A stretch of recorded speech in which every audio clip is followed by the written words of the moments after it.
Nous sommes à Dijon, c'est le quartier de Dijon-Nord, au bord du Suzon. Et nous sommes sur le terrain qui est menacé d'urbanisation par des promoteurs.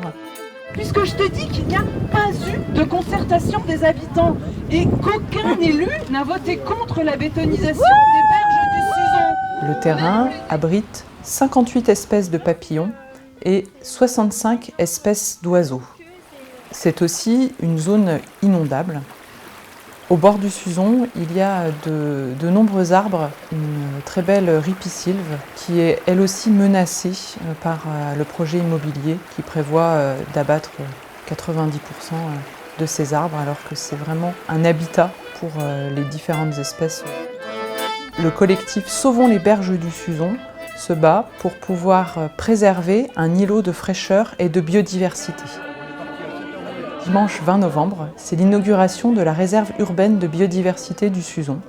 La réserve urbaine de biodiversité, ou RUPS, prévoit par décret citoyen l'interdiction de toute construction sur ce terrain, prévoit aussi l'interdiction de l'abattage des arbres et demande à ce que la ville préempte les terrains privés pour pouvoir aménager un bien public collectif géré par une assemblée générale de ses usagers.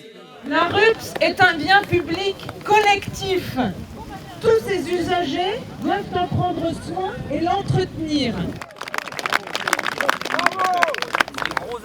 Aujourd'hui, des arbres ont été plantés par les citoyens. Il s'agit d'arbres de différentes essences locales. Et l'objectif de planter des arbres, c'est de renforcer l'îlot de fraîcheur de cette réserve urbaine de biodiversité.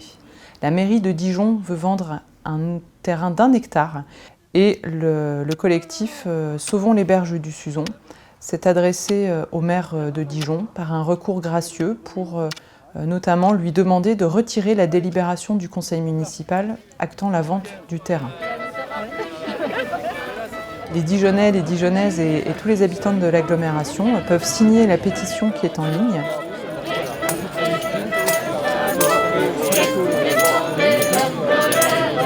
Soutien.